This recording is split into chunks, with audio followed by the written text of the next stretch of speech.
Hello student, excellent exam में मैं विवेक आपका फिर से स्वागत करता हूं। दोस्तों आज हम लेकर आ चुके हैं क्लास 12th मैथ में मॉडल पेपर 2021 का हल। जी हाँ दोस्तों, जो मैंने कल आपको मॉडल पेपर डिस्कस किया था, आई होप कि आप सभी के पास उसका पीडीएफ होगा और आप लोगों ने क्वेश्चन को भी सरल करने की कोशिश किया होगा। और जितने भी क्वेश्चन हमने आपको बताया उसी पैटर्न पर आपको 2021 के बोर्ड एग्जाम में भी पूछा जाएगा और उसमें से बहुत सारे क्वेश्चन हैं जो कि आपको सेम भी पूछा जाएगा। तो दोस्तों जितने स्टूडेंट क्लास में फटाफट इस क्लास को आप लोग लाइक और शेयर जरूर करें। कोई प्रॉब्लम होती है तो हमें कमेंट बॉक्स में कमेंट कर सकते हैं, कोशिश करेंगे कि आपकी समस्या दूर किया जा सके। या फिर दोस्तों आपको कोई प्रॉब्लम है तो आप हमारे व्हाट्सएप नंबर से भी जुड़ सकते हैं। व्हाट्सएप नंबर नोट कर लीजिए 9451094356। बोर्ड एग्जाम से रिलेटेड कोई प्रॉब्लम होती है तो आप हमें चैट कर सकते हैं, ठीक है। और दोस्तों जैसे ही बोर्ड का एग्जाम आपका समाप्त होता है वैसे ही आपके कंपटीशन की एग्जाम की तैयारियां शुरू कर दी जाएंगी। जैसे कि आपका पॉलिटेक्निक एंट्रेंस की एग्जाम की इसमें फॉर्म फिलअप की जा रही है, तो अभी तक जो स्टूडेंट ने फॉर्म को फिलअप नहीं किया तो फटाफट फॉर्म को भर दीजिएगा। अब दोस्तों चलते हैं अपने क्वेश्चन की तरफ। और हाँ, जो स्टूडेंट चैनल पहली बार चैनल को आप लोग जरूर सब्सक्राइब करिएगा ताकि जितने भी इंपॉर्टेंट क्लास हैं आपके बोर्ड एग्जाम से रिलेटेड वो आप तक नोटिफिकेशन पहुंच सके और आप उसे प्रिपरेशन करके बोर्ड एग्जाम में अच्छा नंबर ला सके, यही हमारा उद्देश्य है, ठीक है। तो दोस्तों बात करते हैं। तो पहला क्वेश्चन था आपका बहुविकल्पी का, और बहुविकल्पी कल के क्लास में हमने डिस्कस कर दिया था, ठीक है। बहुविकल्पी का क्लास कल हमने डिस्कस कर दिया था। आज का क्लास जो है वो हम क्वेश्चन नंबर दूसरा से शुरू करेंगे और दूसरा का जो क्वेश्चन है आपका वो आपका है अति लघु उत्तरीय प्रश्न से, ठीक है। तो जिसमें आपको लिखा गया था कि निम्नलिखित खंड को हल कीजिए और एक अंक का ये रहने वाला है, जिसमें कि क आपका आ जाता है। इसमें आपसे पूछा हुआ है दोस्तों कि क्वेश्चन दिया हुआ था आपसे कि साइन इनवर्स साइन 7π/4 का मुख्य मान ज्ञात करना था। मुख्य मान यही आपसे क्वेश्चन में पूछा हुआ था। और दोस्तों आपको बता दें जो नए स्टूडेंट हैं तो वो पीडीएफ कहाँ से डाउनलोड कर सकते हैं, या फिर इस मैथ का क्लास जो भी मैंने मॉडल पेपर डिस्कस किया था वो डिस्क्रिप्शन बॉक्स में उसका लिंक हम दे रहे हैं, वहां से भी आप लोग इस क्लास को ज्वाइन कर सकते हैं या इस क्लास के लास्ट में भी आपको दिख जाएगा, ठीक। अब इसको सरल करते हैं। तो दोस्तों सरल करने का बहुत ही सिंपल सा तरीका है। देखिए साइन इनवर्स साइन 7π/, यहाँ पर 6 दिया हुआ है, ठीक है। यहाँ पर दोस्तों 4 दिया हुआ, ठीक है, 4 दिया हुआ है। इसका पूछता है मुख्य मान क्या होगा। तो सबसे पहले आपको एक चीज बताना चाहिए ये कितने की वैल्यू होती है। तो यहाँ पर इसको 7π/4 को इसको हम क्या किस में बदलेंगे भाई, इसको कोण में बदलेंगे तो कितना हो जाएगा 180/π से पाई कैंसिल, इसको कैंसिल करेंगे तो कितनी बार में कैंसिल हो जाएगा भाई, ये आपका 45 बार में कैंसिल। और 45 7 गुणे 45 करेंगे तो ये आपका आ जाएगा, तो दोस्तों ये आपका आ जाएगा 315 ये दोस्तों आपको मैंने समझाने के लिए बताया है कि ये जो एंगल है ये 315 अंश है। इसको हम इस तरीके से क्या लिख सकते हैं, साइन इनवर्स कोष्ट में आपका हो जाएगा साइन। देखिए इसको हम क्या लिख सकते हैं 2π किसका मान होता है भाई, 2π जो होता है वह 360 का होता है। तो 360 माइनस, देखिए 360 माइनस 315 करते हैं तो कितना बचेगा भाई, 45 अंश बचेगा। और 45 अंश को रेडियन में π/4 लिखते हैं। तो यहाँ पर साइन 2π माइनस π/4 करेंगे तो इसके मान में कोई फर्क पड़ेगा, जी नहीं पड़ेगा। तो इसको क्या इस तरीके से लिख सकते हैं 2π माइनस के π/4, यानी यहाँ आप देख सकते हैं 360 माइनस के 315 यानी 45 अंश, ठीक है। तो यहाँ से अगर हम घटाएंगे इसमें तो इतना ही वैल्यू यहाँ पर आ जाएगा। बात क्लियर है, राइट है। तो अब देखिए दोस्तों ध्यान सुनिएगा, अब यहाँ से लग जाएगा साइन इनवर्स, ये साइन 2π माइनस के थीटा बराबर होता है आपका साइन थीटा, तो हो जाएगा साइन आपका π/4। आपने पढ़ा होगा। और दोस्तों इसको ध्यान से, ये त्रिकोणमिति फलन से सूत्र कहता है कि अगर साइन इनवर्स कोष में साइन थीटा हो तो उसका वैल्यू हमेशा क्या होती है, थीटा होती है। फार्मूला आप जानते होंगे, अगर नहीं जानते तो इसे आप नोट कर लीजिएगा, ठीक है। तो यहाँ से आपका मुख्य मान कितना आ जाएगा π/4 और यही होगा आपका आंसर होगा, ठीक है। तो दोस्तों आई होप कि आपको ये भी क्वेश्चन समझ में आ गया होगा। अब बात करते हैं दोस्तों इसका ख वाले क्वेश्चन की तरफ बढ़ते हैं। और दोस्तों ख वाला क्वेश्चन यही था, कहता है कि यहाँ से x और y का आपको मान पूछा हुआ था कि इसका मान ज्ञात कीजिए। और ऐसे ही मैट्रिक्स का क्वेश्चन आपको बहुविकल्पी में एक मिला था तो उसको आपने सरल कर लिया होगा क्योंकि उसमें जोड़ना ही था।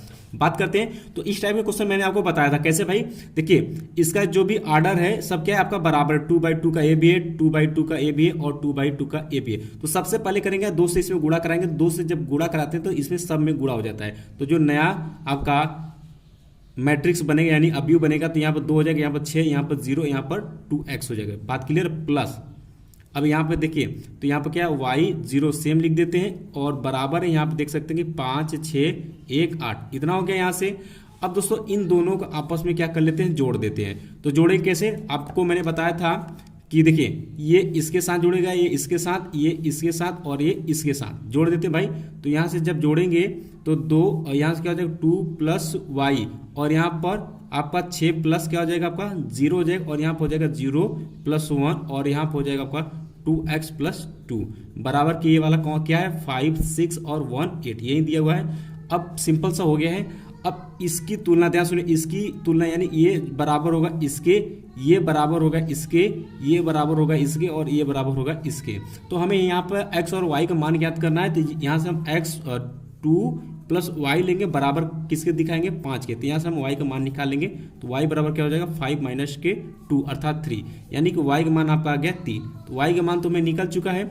अब ध्यान सुनिएगा, अब इसकी तुलना हम इससे करा देंगे तो यहाँ से हमारा x का मान निकल कर आ जाएगा, यानी कि 2x + 2 बराबर की कितना 8 है। तो 2 उधर जाएगा तो क्या आ जाएगा, यहाँ से 2x बराबर के 6 बचेगा और इसको कैंसिल करेंगे 3 आ जाएगा, यानी x बराबर भी इसका वैल्यू कितना आ गया 3।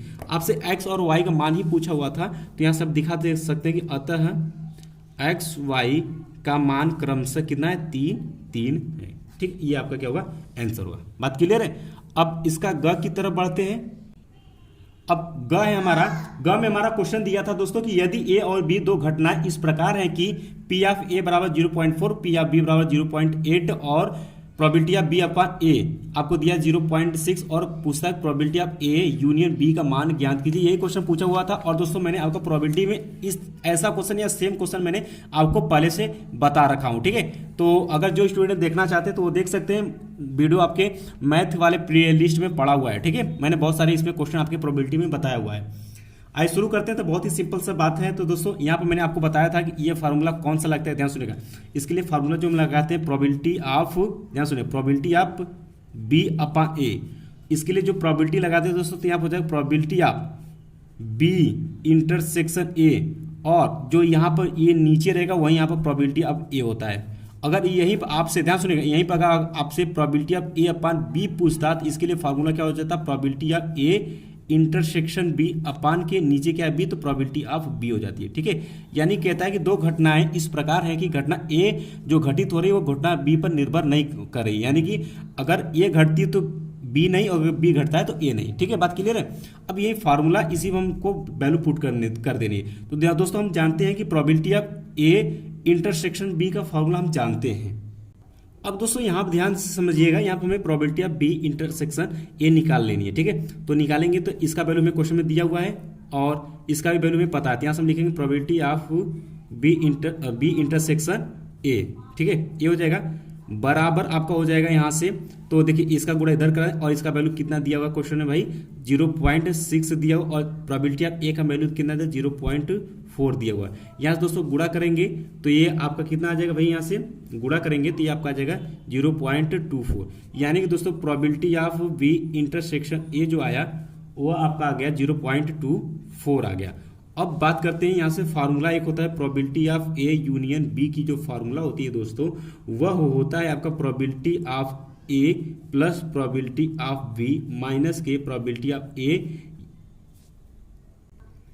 A इंटरसेक्शन आपका B होता है। और सभी का वैल्यू हमें पता है, इसका भी वैल्यू पता है, इसका वैल्यू पता है, इसका वैल्यू पता है, रख देते। ये आपको कितना दिया 0.4 दिया, ये कितना दिया भाई आपका 0.8 दिया हुआ, माइनस यहाँ पर हो जाएगा, इसका हमने निकाल रखा 0.24 है। ठीक है, इसी को हमें सरल करना है तो यहाँ से इसका गुणा करें 0.32 आ जाएगा, माइनस यहाँ पर 0.24 आ जाएगा।